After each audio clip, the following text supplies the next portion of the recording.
Hello everyone, let's start the transcription unit. Transcription unit means it is a sequence of nucleotide in DNA that code for a single RNA molecule. Okay, that means DNA में क्या होता है, nucleotide के कुछ sequence जो होते हैं जो आरएनए बनाने में इन्वॉल्व होते हैं. ओके, ये जो न्यूक्लियोटाइड के सीक्वेंस हैं जो आरएनए बनाने में इन्वॉल्व होते हैं उन्हें बोलते हैं transcription unit. Okay, transcription unit DNA का वो पार्ट होता है जो आरएनए बनाने में इन्वॉल्व होता है. A transcription unit in DNA is defined primarily by the 3 region in the DNA. ये बोल रहा है अब डीएनए में ट्रांसक्रिप्शन यूनिट होती है और ट्रांसक्रिप्शन यूनिट में 3 रीजन होते हैं. ट्रांसक्रिप्शन यूनिट में कितने रीजन होते हैं? 3 रीजन होते हैं. कौन कौन से रीजन होते हैं? प्रोमोटर होते हैं, स्ट्रक्चरल जीन होते हैं, टर्मिनेटर होते हैं. और ये जो 3 यूनिट होते हैं ट्रांसक्रिप्शन यूनिट जो होते हैं, 3 पार्ट जो होते हैं वो क्या वर्क करते हैं? प्रोमोटर क्या वर्क करता है? प्रोमोटर जो है वो क्या करता है? प्रोमोटर वो रीजन है जहाँ पर ट्रांसक्रिप्शन क्या होता है? स्टार्ट होता है. और स्ट्रक्चरल जीन क्या होता है? स्ट्रक्चरल जीन वो रीजन होता है जहाँ पर एक्चुअल में ट्रांसक्रिप्शन क्या होता है? बनता है या फिर होता है. ओके, टर्मिनेटर क्या होता है? टर्मिनेटर वो रीजन होता है जहाँ ट्रांसक्रिप्शन बंद हो जाता है, स्टॉप हो जाता है. ये है 3 पार्ट ट्रांसक्रिप्शन यूनिट के. इसको हम आगे देखेंगे बट हम यहाँ थोड़ा बता दिए आपको. There is a convention in defining the 2 strand of the DNA in the structural gene of a transcription unit. ये बोल रहा है यहाँ देखो ट्रांसक्रिप्शन यूनिट है. ओके, ट्रांसक्रिप्शन यूनिट के अंदर क्या होता है? स्ट्रक्चरल जीन होता है. ट्रांसक्रिप्शन यूनिट के अंदर क्या होता है? स्ट्रक्चरल जीन होता है. और डीएनए के 2 स्टैंड होते हैं. ओके, डीएनए के जो होते हैं 2 स्टैंड होते हैं. अब क्या करते हैं दोनों स्टैंड? कन्वेंशन करते हैं. कन्वेंशन मीन्स क्या होता है? कुछ तरीके से, कुछ वे से, जिनकी हेल्प से डीएनए के जो 2 स्टैंड हैं इनको कुछ नेम देते हैं, वो डिफाइन करते हैं. ओके, ये थोड़ी देर में पता चलेगा. अभी थोड़ी देर में इसके बारे में हमें क्लियर हो जाएगा. Since the 2 stand have opposite polarity. ये बोल रहा है जो डीएनए होता है उनका अपोजिट पोलैरिटी होता है. मतलब जो 2 स्टैंड होता है डीएनए का, यहाँ बोल रहा है ना 2 स्टैंड ऑफ द डीएनए. जो डीएनए है, डीएनए का जो 2 स्टैंड होता है उसमें क्या होता है? 2 स्टैंड में अपोजिट पोलैरिटी होती है. मतलब अपोजिट मतलब 1 स्टैंड में 3' to 5 होगा और सेकेंड जो होता है स्टैंड उसमें 5' to 3' होगा. Okay, and the DNA dependent RNA polymerase. ये बोल रहा है डीएनए डिपेंडेंट आरएनए पॉलीमरेज. यहाँ पर इंजाइम आया. डीएनए डिपेंडेंट पे क्या आया? इंजाइम आया. अगर हम बोले ये इंजाइम डीएनए पर डिपेंड कर रहा है, जो इंजाइम आया वो डीएनए पर डिपेंड कर रहा है. डिपेंड रहकर क्या बनाता है? डिपेंड करके जो इंजाइम होता है डीएनए पर डिपेंड करता है और डिपेंड रहकर क्या बनाता है? आरएनए बनाता है. इसलिए इसको बोलते हैं DNA dependent to RNA polymerase. Okay, also catalyze the polymerization in only one direction, that is 5' to 3'. अब ये क्या बोल रहा है? ये जो आरएनए पॉलीमरेज हैं, ये किस डायरेक्शन में काम करते हैं? 5' to 3' डायरेक्शन में काम करते हैं. ओके, ये जो आरएनए होते हैं वो 5' to 3' में काम करते हैं. क्योंकि क्या होता है, जो डीएनए का स्टैंड होता है, एक स्टैंड तो 3' to 5' होता है और 5' to 3' होता है. लेकिन ये जो आरएनए पॉलीमरेज है वो किस पर एक्ट करता है? 3' to 5' पे एक्ट करता है. ओके, 3' to 5' स्टैंड पर ये एक्ट करता है. फिर उससे बनने के बाद ये क्या बनता है? 5' to 3' क्या करता है? ये वर्क करता है. डीएनए का ये स्टैंड है 3' to 5' जहाँ पर आरएनए क्या करता है? आरएनए पॉलीमरेज एक्ट करता है और फिर एक्ट करने के बाद जो बन जाता है तो किस डायरेक्शन में वर्क करता है? 5' to 3'. यहाँ से आरएनए स्टार्ट होगा 5' से, यहाँ से आरएनए स्टार्ट होगा और यहाँ तक बनेगा 3' तक. किसकी हेल्प से? आरएनए पॉलीमरेज की हेल्प से. Okay, the strand that has the polarity 3' to 5' act as a template and is also referred to as template strand. Okay, ये क्या बोल रहा है? जो आरएनए पॉलीमरेज है, ये जो आरएनए पॉलीमरेज जब आरएनए बनाता है तो उसकी पोलैरिटी क्या होती है? 5' to 3' होती है. ओके, 5' to 3' होती है जब वो आरएनए बनाता है. लेकिन डीएनए का वो स्टैंड जिसकी पोलैरिटी क्या है 3' to 5' है, act as a template. Okay, जो जिसकी पोलैरिटी क्या है 5' to 3' है, उसी डीएनए स्टैंड पर आरएनए पॉलीमरेशन क्या करता है, एक्ट करता है। ओके, टेम्पलेट की स्टैंड पे, कौन से टेम्पलेट की स्टैंड पे एक्ट करता है, 3' to 5' के जो स्टैंड होते हैं डीएनए के, उस डीएनए पे आरएनए पॉलीमरेज एक्ट करता है। ओके, आरएनए पॉलीमरेज 3' to 5' यहाँ टेम्पलेट स्टैंड है जिनके बेसिस दिए हुए हैं। यहाँ पर क्या होगा, आरएनए पॉलीमरेज इस स्टैंड पर ऐड करेगा, और ऐड करने के बाद इससे क्या बनेगा, इससे एक स्टैंड बनेगा जो आरएनए का स्टैंड बनेगा। ओके, तो क्या होगा 5' to 3' हो जाएगा। अब इससे अगर उस स्टैंड बनेगा तो ये वो एक दूसरे की कॉम्प्लीमेंट्री होंगे, कॉम्प्लीमेंट्री होंगे तो हमें पता चलेगा कि यहाँ एडनिन है, तो वहाँ पर क्या होगा आरएनए के स्टैंड में, अगर आरएनए का स्टैंड बनेगा तो क्या होगा वहाँ यूरेसिल होगा, क्योंकि वो थायमिन की प्लेस पे क्या होता है आरएनए में, यूरेसिल होता है। ऐसे ये डीएनए का स्टैंड है टेम्पलेट, इस पर आरएनए ऐड करेगा तो यहाँ क्या बनेगा, एक स्टैंड बनेगा आरएनए का। ओके, यहाँ एडनिन है तो यहाँ आरएनए के स्टैंड में क्या बन जाएगा, यूरेसिल, क्योंकि आरएनए में थायमिन नहीं होता है, थायमिन की प्लेस पे क्या होता है, यूरेसिल होता है। ओके, यहाँ पर थायमिन है तो क्या बन जाएगा, एडनिन बन जाएगा, ग्वाइनिन है तो क्या बन जाएगा, साइटोसिन बन जाएगा। ये एक दूसरे के कॉम्प्लीमेंट्री होते हैं। ओके, 3' to 5' डीएनए का वो स्टैंड जो आरएनए बनाने में इन्वॉल्व होता है उसे क्या बोलते हैं, 3' to 5' बोलते हैं, टेम्पलेट स्टैंड। ओके, अब आगे देखते हैं। The other strand which has the polarity 5' to 3' and the sequence as the same RNA except thymine at the place of uracil is displaced during transcription। अब ये क्या बोल रहा है, वो जो दूसरा स्टैंड है, द अदर स्टैंड, वो जो दूसरा स्टैंड है, एक स्टैंड कौन सा है, एक स्टैंड है 3' to 5' है और दूसरा स्टैंड क्या है 5' to 3'। डीएनए में कितने स्टैंड होते हैं, डीएनए में 2 स्टैंड होते हैं। जो पहला होता है 3' to 5' होता है जिसपे आरएनए ऐड करता है, और एक होता है 5' to 3' होता है। ओके, जो दूसरा स्टैंड होता है वो बोल रहा है द अदर स्टैंड, जो दूसरा स्टैंड होता है जिसकी पोलैरिटी 5' to 3' होती है, वो आरएनए बनाने में इन्वॉल्व नहीं होता है। डीएनए का वो स्टैंड जो आरएनए बनाने में इन्वॉल्व होता है वो होता है क्या, 3' to 5'। ओके, एक और पॉइंट लिखा है इसमें, except thymine at the place of uracil. इसमें पॉइंट लिखा है, जो ये लिखा है कि एक्सेप्ट, ये लिख रहा है कि थायमिन के प्लेस पे यूरेसिल होता है आरएनए में। ओके, आरएनए में थायमिन नहीं होता है, थायमिन के प्लेस पे यूरेसिल होता है। ये लाइन और भी कुछ बोल रही है, बोली the sequence same as RNA. ये बोल रहा है कि ये स्टैंड आरएनए में बनने में जो इन्वॉल्व नहीं होता है और उनमें जो यहाँ आरएनए बनेगा क्या डिफरेंस होगा, मतलब ये तो आरएनए बनाने में इन्वॉल्व नहीं होंगे, तो जो इसमें आरएनए बनेगा तो उसमें क्या डिफरेंस होगा, उसमें थायमिन के प्लेस पे यूरेसिल होगा। अब ये क्या बोला, थोड़ा सा इसको एक्सप्लेन करते हैं। ये रहा आरएनए, जो ये रहा स्टैंड, टेम्पलेट स्टैंड जिसपे आरएनए ऐड करता है, और ये डीएनए का स्टैंड है। तो डीएनए के स्टैंड से जब डीएनए बनेगा एक न्यू, ओके, ये एक न्यू डीएनए बनेगा और ये आरएनए का स्टैंड है। तो जो डीएनए है वो किस वर्क में काम करता है, किस फॉर्म में, 5' to 3' में।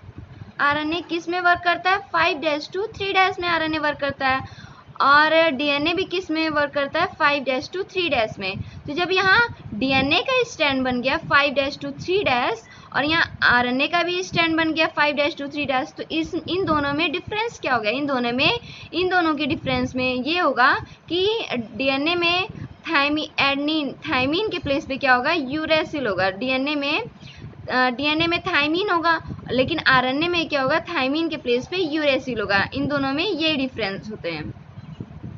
Strangely, this stand which does not code for anything is referred to as coding stand। ये बोल रहा है डीएनए का वो स्टैंड जो कुछ भी कोड नहीं करता, जो कुछ भी नहीं बनाता, उसे क्या बोलते हैं, कोडिंग स्टैंड बोलते हैं। ओके, कोडिंग स्टैंड जिससे आरएनए नहीं बनता है, टेम्पलेट स्टैंड से आरएनए बनता है, कोडिंग स्टैंड से आरएनए नहीं बनता है। All the reference point while defining transcription unit is made with coding stand। Transcription unit को डिफाइन करने के लिए उसके लिए रेफरेंस पॉइंट क्या लेंगे, उसके लिए हम रेफरेंस पॉइंट क्या लेंगे, कोडिंग स्टैंड लेंगे।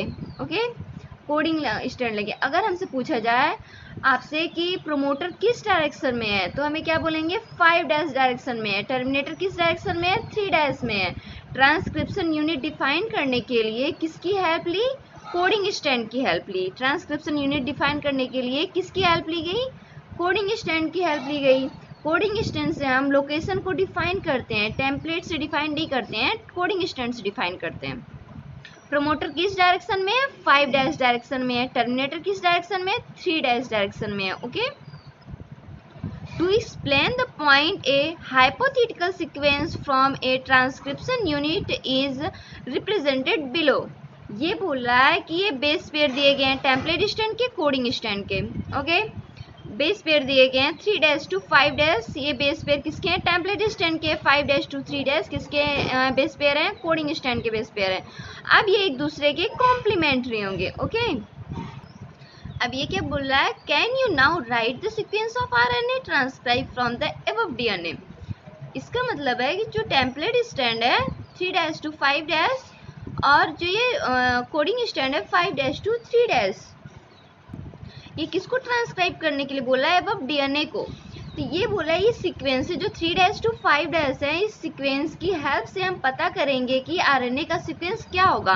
ये जो क्योंकि RNA का जो सीक्वेंस है, RNA पॉलीमरेज इस पर आकर ऐड करता है 3' to 5' पे जो टेम्पलेट का स्टैंड है उस पर। तो फिर क्या होगा, जो इससे ये एक स्टैंड बनेगा, स्टैंड बनने के बाद ये तो दिया हुआ है, तो हमें क्या पता, कैसे पता चल जाएगा, एडनिन है इसमें, तो एडनिन के साथ थायमिन नहीं रहता है RNA में। RNA में थायमिन के प्लेस पे क्या होता है, यूरेसिल होता है। ओके, ये डिफरेंस होता है बस। और फिर थायमिन के प्लेस पे एडनिन होगा, गाइनोइन के साथ साइटोसिन होगा। ओके, अगर टेम्पलेट स्टैंड है, टेम्पलेट स्टैंड का सीक्वेंस दिया गया है यहाँ, तो हम इसकी हेल्प से जो बनने वाला RNA है उसका पता लगा लेंगे। Okay, on the basis of complementary. The promoter and terminator flank the structural gene in transcription unit। ये बोल रहा है promoter flank means both side of, means structural gene के both side, मतलब एक side promoter और एक side terminator बोल रहा है, flank both side। ओके, ये बोल रहा है structural gene के both side promoter और terminator है। इस साइड क्या है, promoter है, और इस साइड क्या है, terminator है। The promoter is said to be located towards 5' end upstream of the structural gene. The reference is made with respect to the polarity of the coding strand। ये बोल रहा है कि अगर आपसे पूछा जाए कि प्रोमोटर किस तरफ है, टुवर्ड्स, तो क्या बोलेंगे, towards the 5 end and upstream, the structural gene के अपस्ट्रीम है। ओके, स्ट्रक्चरल जीन के आगे क्या मिलेगा, हमें प्रोमोटर मिलेगा। ओके, जो भी हम लोकेशन देते हैं वो किस स्टैंड में देते हैं, कोडिंग स्टैंड में देते हैं। ओके, टेम्पलेट स्टैंड में नहीं, कोडिंग स्टैंड में देते हैं। 5' में क्या है, प्रोमोटर है, 3' पे क्या है, टर्मिनेटर है। It is a DNA sequence that provide binding site for RNA polymerase. ये बोला है ट्रांसक्रिप्शन यूनिट का जो प्रोमोटर रीजन है, RNA पॉलीमरेज कहाँ जुड़ता है, प्रोमोटर रीजन में, यहीं से ट्रांसक्रिप्शन स्टार्ट होता है। ओके, RNA ट्रांसक्रिप्शन यूनिट का जो प्रोमोटर रीजन है, RNA पॉलीमरेज कहाँ जुड़ता है, प्रोमोटर पर जुड़ता है। यहीं से क्या होता है, ट्रांसक्रिप्शन स्टार्ट होता है, प्रोमोटर से ट्रांसक्रिप्शन स्टार्ट होता है। और स्ट्रक्चरल जीन से क्या होता है, जहाँ पर एक्चुअल में क्या होता है, वो बनता है ट्रांसक्रिप्शन, और टर्मिनेटर में स्टॉप हो जाता है, बंद हो जाता है। And it is the presence of a promoter in a transcription unit that also define the template and coding stand। ये बोल रहा है प्रोमोटर किस तरफ मिलेगा, प्रोमोटर की जो प्रेजेंस है वो किस तरफ मिलेगी, उससे डिफाइन होगा कि टेम्पलेट और कोडिंग स्टैंड कौन सा होगा। ओके, टेम्पलेट और कोडिंग स्टैंड किससे डिफाइन होगा, प्रोमोटर से डिफाइन होगा। प्रोमोटर जिधर प्रेजेंस ऑफ प्रोमोटर, जिधर प्रोमोटर जो प्रेजेंस होगा ट्रांसक्रिप्शन यूनिट में, ओके, उससे डिफाइन होगा कि टेम्पलेट स्टैंड और कोडिंग स्टैंड कहाँ है। प्रोमोटर किस तरफ होगा, प्रोमोटर 5' इन की तरफ होगा। 5' स्टैंड को बोले हम, तो यहाँ किस स्टैंड की बात हो रही है? कोडिंग स्टैंड की बात हो रही है। ओके, प्रोमोटर की प्रेजेंस से पता चलता है कि टेम्पलेट स्टैंड कौन सा होगा, कोडिंग स्टैंड कौन सा होगा। ओके, प्रोमोटर की प्रेजेंस से पता चलता है कि टेम्पलेट और कोडिंग स्टैंड कौन सा है।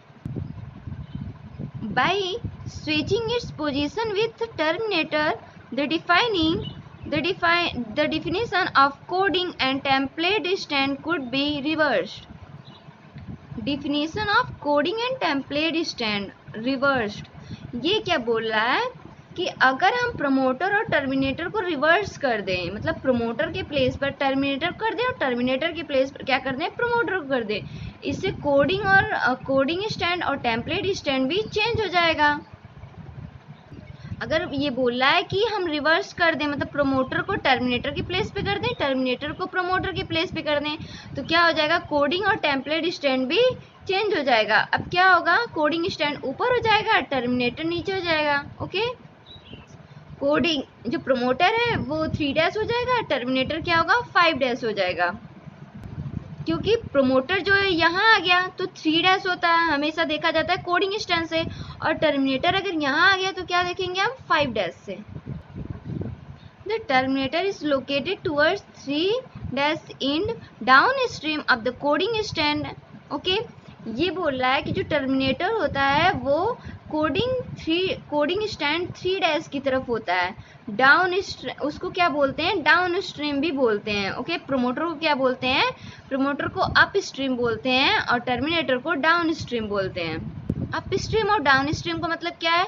जो स्ट्रक्चरल जीन है उसके अप स्ट्रीम उसके आगे प्रमोटर होता है और डाउन स्ट्रीम उसके पीछे टर्मिनेटर होता है। ओके, प्रमोटर अप स्ट्रीम जहां पर ट्रांसक्रिप्शन स्टार्ट होता है, डाउन स्ट्रीम जहां पर ट्रांसक्रिप्शन क्या होता है? स्टॉप हो जाता है। And it usually define the end of the process of transcription.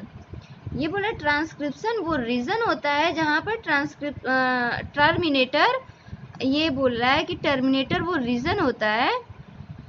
Terminator is located toward 3 end coding stand and it is usually define the end of the process of transcription. ये बोल रहा है terminator वो reason होता है जहां transcription की process जो होती है स्टॉप हो जाती है।